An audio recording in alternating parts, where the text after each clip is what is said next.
Hello everyone, நான் உங்கள் அகன். இந்த வீடியோ என்னோடய ஃபஸ்ட்டு வீடியோவாக இருக்கும் இந்த சேனலில். இந்த வீடியோவில் எதை பற்றி பார்க்க போகிறோம் அப்படின்னா, நம்ம தளபதி அது இப்போ கரண்ட்டில் சிஎம்மாக இருக்கிற விஜய் அவர்களுடைய லைஃப் ஸ்டோரிஸ், அவர் எப்படி எக்ஸ்ப்ளோர் பண்ணார் அவர் லைஃப்பை, அதுக்கப்புறம் எப்படிலாம் அவர் இப்போ சிஎம் ஆயிருக்காரு அப்படின்றது தான் இந்த வீடியோவில் பார்க்க போகிறோம். மறக்காமல் நம்ம சேனலுக்கு யாராவது புதுசாக வந்தீங்கன்னா மறக்காமல் சப்ஸ்கிரைப் பண்ணிடுங்க. பெல் பண்ணி தட்டி விட்டு ஆல் அப்படின்ற ஐக்கானை நீங்கள் கிளிக் பண்ணால் மட்டும்தான் நான் வீடியோஸ் போடும்போது உங்களுக்கு நோட்டிஃபிகேஷன்ஸாக வரும். அப்படின்றதுனால கன்ஃபார்ம் அதை பண்ணிவிடுங்க. ஓகேங்க, இப்போ கண்டென்ட்குள்ளே போகிறதுக்கு முன்னாடி ஒரு 5 நிமிஷம் நான் யார் அப்படின்றத சொல்லிடுறேன். ஏன் அப்படின்னா அப்போ தானே உங்களுக்கு ஒரு கிளியாரிட்டி கிடைக்கும், இவன் யாருடா இந்த பையன் அப்படின்னு.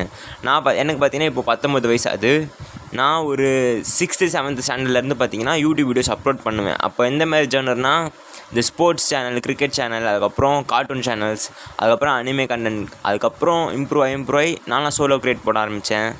அதாவது வீடியோ கேமில் க்ரியேட் பண்ண ஆரம்பித்தேன். அதுக்கப்புறம் காப்பிரைட் ஸ்ட்ரைக்ஸ் வந்துச்சு. அதனால் யார் கொடுத்தா அப்படின்றது ஐசிசி தான் கொடுத்தாங்கன்னு நினைக்கிறேன் ஸ்ட்ரைக்கு.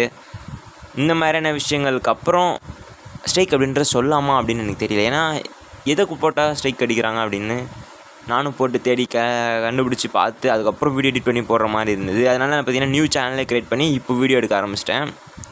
நான் பெரிய யூடியூபர் ஆகணா அப்படின்றது எனக்கு தெரியாது. ஆனால் இதான் ஃபஸ்ட்டு வீடியோ. ஆனால் கன்ஃபார்ம் சொல்கிறேன், ஏதோ ஒன்று சாதிக்க போகிறோம் அப்படின்றத ரிஜிஸ்டர் பண்ணிக்கிறேன்.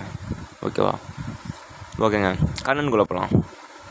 ஃபஸ்ட்டு விஷயமாக நம்ம எதிலேருந்து ஆரம்பிக்கிறோம், தளபதி அவர்களுடைய லைஃப் ஸ்டைலில். ஃபஸ்ட்டு நம்ம ஆக்டிங், அதாவது அவர் சினிமா கரியர். அவர் கூட நம்ம இருந்து பார்த்தது இல்லை, ஆனால் நம்ம சொன்ன ஸ்டோரிஸ் மட்டும் தெரியும். அவர் சினிமா கரியரில் அவர் ஃபஸ்ட்டு படமாக ஹீரோவாகணும் அப்படின்னு அவர் முடிவு பண்ணதுக்கப்புறம் அவர் ஹீரோ ஆகிட்டார். ஆனால் மக்கள் அதை ஏற்றுக்கலை. ஏன் அப்படின்னா இந்த மாதிரி இருக்கிற ஒருத்தனை எப்படி மக்கள் ஏற்றுப்பாங்க அப்படின்ற மாதிரி ஒவ்வொரு நியூஸ் சேனல்ஸும் போட ஆரம்பிக்கிறாங்க. இது எல்லாருக்கும் தெரிஞ்ச விஷயந்தான். ஆனால் அப்போவே அவர் பார்த்திங்கன்னா அவரோட மூவிஸ், அடுத்தடுத்த மூவிஸில் பார்த்திங்கன்னா ஒரு ரெஃபரன்ஸ் தெரியும். சூப்பர் ஸ்டார் எம்ஜிஆர் அப்படின்ற ஒரு ரெஃபரன்ஸை அவர் கொடுத்துக்கிட்டே இருப்பார். ஏன்னா நெக்ஸ்ட்டு அவர் நான் தான் அப்படி ஆக்க போகிறேன் அப்படின்றத ஒரு ஹிண்ட்டாகவும் வச்சு மக்களுக்கு அதை பிரதிபலித்து காட்டியிருக்காரு. அதனால தான் அவரோட ஹார்ட் கோர் ஃபேன்ஸ் இருக்காங்க. இது தமிழ் இண்டஸ்ட்ரி பொறுத்தளவுக்கு ஒரு பிக் சூப்பர் ஸ்டார் கிரியேட் ஆகிறாரா அப்படின்னு கேட்டிங்கன்னா அப்போதைக்கு இருந்த விஷயத்தில் பார்த்திங்கன்னா நம்ம சூப்பர் ஸ்டார் தான் டாப் 1. அதுக்கப்புறம் கமல், விக்ரம் அப்படின்னு இருந்தப்போ தளபதி சிஎம், அது சிஎம்ன்ற பாருங்க, விஜய் அப்படின்ற ஒரு பேரை அவர் பிராண்டாக்க ட்ரை பண்ணுறாரு. அப்போ தான் அவருக்கு நல்ல நல்ல மூவிஸ் வருது. ஃபுல்லாக பார்த்திங்கன்னா ஹார்ட் கோரான ஃபிலிம்ஸ். அதாவது ஒரு மூவி கிரியேட்டர், அதாவது ஒரு ஆக்டர் எப்படி மக்களை ஈர்க்கணும்னு நினைப்பார் அப்படின்னா, நீ ஒன்று அப்படின்றத அவங்க ப்ரூவ் பண்ணணும் அப்படின்னு நினைப்பாங்க. அதனால நிறைய லவ் ஸ்டோரிஸ் பார்த்திங்கன்னா கனெக்ட் ஆகிற மாதிரி இருந்தோம். அவங்க உள்ளே வருவாங்க. அதுக்கப்புறம் இந்த கேர்ள்ஸ் ஃபீமேல் ஃபேன்ஸை பொறுத்தளவுக்கு மோஸ்ட் இம்பார்ட்டன்ட். ஏன்னா ஒரு ஃபீமேல் ஃபேனை நீங்கள் பிடிச்சிட்டிங்க அப்படின்னா அவங்களோட பசங்களையும் உங்களுக்கு ஃபேன் ஆக்க முடியும் அப்படின்றதையும் கரெக்டாக அவர் யூஸ் பண்ணியிருக்காரு, யூட்டிலைஸ் பண்ணி. அதனால பார்த்திங்கன்னா மோர் ஆஃப் த ஃபேன்ஸை பார்த்திங்கன்னா ஒரு கில்லி, போக்கரிலாம் வந்து பார்த்திங்கன்னா டாப் கிளாஸ் தமிழ்நாட்டில் எங்கே பார்த்தாலும் தளபதி ஃபேன்ஸாக இருப்பாங்க. ஏகே அப்படின்ற ஃபேன்ஸ் பார்த்திங்கன்னா ஒரு சைடு இருந்தாங்க, இல்லைன்னா சொல்ல, அவங்களும் இருந்தாங்க. இவங்க 2 பேரும் பார்த்திங்கன்னா இதுவாக போகும்போது, ஆனால் ஏகேவோட படங்கள் பார்த்திங்கன்னா அவ்வளோ ஃபேமிலிஸாக போய் பார்க்க மாட்டாங்க. ஏன்னா நிறைய ஃபீமேல் ஃபேன்ஸ் பார்த்திங்கன்னா தளபதி ஃபேனாக இருந்திருக்காங்க. அந்த ஒரு ரீசன் தான் அவருக்கு மிகப்பெரிய ப்ளஸ்ஸாக இருந்திருக்கு நம்மளுடைய சிஎம் அவர்களுக்கு. அதுக்கப்புறம் அவர் என்ன பண்ண ஆரம்பிக்கிறார் அப்படின்னா அரசியலை தொட ஆரம்பிக்கிறார். எதில் அப்படின்னு பார்த்திங்கன்னா தலைவா, அதுக்கப்புறம் இந்த ஆடியோ லான்ச்சஸில் பார்த்திங்கன்னா ஒவ்வொரு பைட்டாக உள்ளே வந்து நான் யார், நான் எதுக்காக வரேன் அப்படின்றத அவர் சொல்கிற விதத்துலேயே ஒவ்வொரு மக்களுக்கும் ஓகே இந்த ஒரு மனுஷன் ஏதோ பண்ண போகிறான்டா அப்படின்றத அவர் கிளியர் கட்டாகவே சொல்லிட்டும் வந்துட்டு இருந்தார். அந்த மாதிரி சில பிரச்சனைகள்லாம் நடக்குது. தலைவா மூவி பார்த்திங்கன்னா ரிலீஸ் ஆகலை தமிழ்நாட்டில். அந்த மாதிரி சில ப்ராப்ளம்ஸ் வருது. அதுக்கப்புறம் அரசியல் வரப்போகிறாரு அப்படின்றது எங்கே கன்ஃபார்ம் பண்ணிக்கலாம் அப்படின்னா நம்ம சர்க்காரில் பார்த்திங்கன்னா ஓரளவுக்கு இல்லை, அதுக்கு மேலேயுமே நல்லா தெரிஞ்சுது. ஏன்னா சர்க்கார் பொறுத்தளவுக்கு அந்த மூவியோட ஸ்டோரியை பார்த்திங்கன்னா அரசியல் அப்படின்ற ஒரு பேஸ் பண்ணி சர்க்கார் அப்படின்னு பேர் வச்சுருக்காங்க. அப்படின்னும் போது வேறு லெவலில் ஹைப் ஆச்சு. ஆனால் படம் ஆவரேஜாக இருந்தது.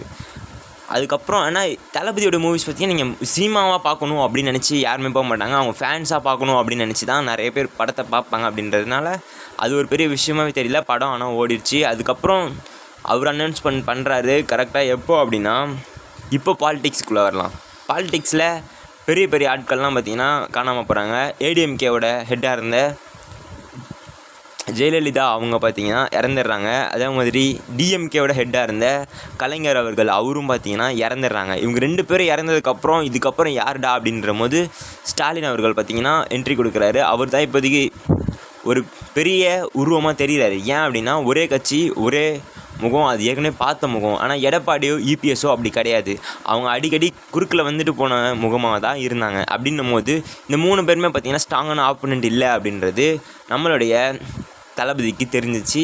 ஓகே, இந்த இடத்த விட்டா வேறு இடமே கிடைக்காது. ஏன்னா இதுக்கப்புறம் இவங்க 2 பேர் அவங்க பிராண்டை பில்ட் பண்ணிட்டு போவாங்க அப்படின்றது அவருக்கு நல்லாவே தெரியும். ஓகே, இந்த இடத்துல அடித்தா கரெக்டாக ஜெயிக்கிறோமோ இல்லையோ, ஆனால் ஏதோ நடக்கும். ஏன்னா இப்போ தான் தமிழ்நாட்டோட அரசியல் வீக்கஸ்ட்டு சுச்சுவேஷனில் இருக்கிற இந்த செகண்டில் ஒரு ஸ்ட்ராங்கஸ்ட்டு ஆக்டர் உள்ள என்ட்ரி கொடுத்தா என்ன ஆகும் அப்படின்றத அவர் நமக்கு காட்டிட்டாருன்னு நான் நினைக்கிறேன். அதுக்கப்புறம் உள்ளே வராரு, அவர் மாநாடு பண்ணுறாரு விக்ரவாண்டியில். அது பெரிய ஒரு விஷயமாக மாறுது. ஏன்னா அவ்வளோ கூட்டம் வருது. ஆனால் இதெல்லாம் ஃபேன் பேஸ், இதெல்லாம் பார்க்க மட்டும் தான் வருவாங்க. எலெக்ஷனில் யாரும் ஓட்டு மாறாது அப்படின்னு சொல்லிட்டு போனேன். ஏடிஎம்கேலேருந்து டிஎம்கே வரைக்கும். டிஎம்கே பார்த்திங்கன்னா டக்குன்னு எதிர்க்கல. ஏன்னா டிவிக்கும் டிஎம்கேன்ற பாருங்க, ஏடிஎம்கேவை எதிர்க்கல. ஏன் அப்படின்னா எங்களோட ஒரு 2 எதிரி, ஒன்று டிஎம்கே இன்னொன்று பிஜேபி அப்படின்னு சொல்லி தான் டிவிக்கையும் உள்ளே வராங்க. மிச்சம் யாரும் ஆளே இல்லை அப்படின்றதையும் அவங்க சொல்கிறாங்க, ரிஜிஸ்டர் பண்ணுறாங்க. ஆனால் ஏடிஎம்கே ரொம்ப ஒரு இதில் போகிறாங்க. ஏன்னா இபிஎஸ் அங்கே போயிடுறாரு, அதுக்கப்புறம் ஓபிஎஸ் மட்டும்தான் இப்போ. அப்படின்னும் போது இபிஎஸ் யார் ஓபிஎஸ் யார் எனக்கு ரொம்ப நாளாக ஒரு கன்ஃபியூஷன் இருக்குது. எடப்பாடி பழனிசாமி இபிஎஸ், ஓகேங்க, அவர் தான் எடப்பாடி. அப்படின்னா ஓபிஎஸ் தான் வெளியே போயிட்டார். ஓகே அவங்க, நான் அதை கிளியர் பண்ணிக்கிறேன். ஏன்னா எனக்கு அடிக்கடி கன்ஃபியூஷன் ஆகுது இபிஎஸ் ஓபிஎஸ், ஏன் அவங்க பேரை வச்சுட்டு போயிடலாமே அப்படின்னு எனக்கு தோணியிருக்கு. அதே மாதிரி சரிங்க, அதுக்கப்புறம் நம்மளுடைய கரூர் சம்பவம்லாம் நடக்குது. ஸோ நம்மளுடைய தளபதி விஜய் அவர்களுடைய லைஃப்பில் அதுக்கப்புறம் நிறைய பர்சனல் ரீசன்ஸ் வருது. அவருக்கும் இன்னொரு ஆக்டருக்கும் அஃபேர் இருக்குது, அப்படியே டிவைஸ் நியூஸும் வெளியே வருது. அதுக்கேற்ற மாதிரி நிறைய ஸ்டோரிஸும் ஃபோட்டோஸும் அப்லோட் பண்ணுறாங்க. அப்படின்னும் போது எல்லாம் கொஞ்சம் யோசிச்சுட்டு தான் இருந்தாங்க. அதுக்கப்புறம் எலெக்ஷன் வருது, எலெக்ஷனில் வின் பண்ணுறாங்க.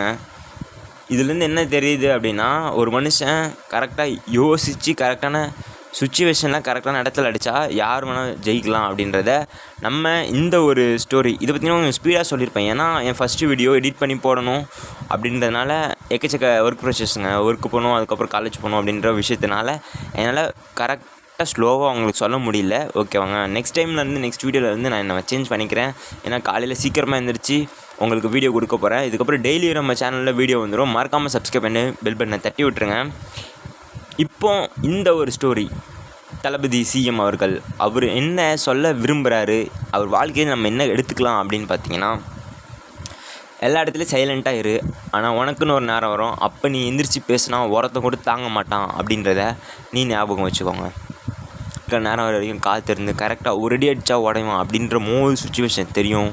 அப்போ அடிச்சிங்கன்னா நீங்கள் ஈஸியாக வின் பண்ணலாம் அப்படின்றத இந்த ஒரு ஸ்டோரியிலேருந்து நம்ம கற்றுக்குறோம். இதை பற்றி தளபதி தப்பானவர் அப்படின்லாம் கிடையாது. யாராக இருந்தாலும் அந்த சுச்சுவேஷன் அதான் பண்ணுவாங்க.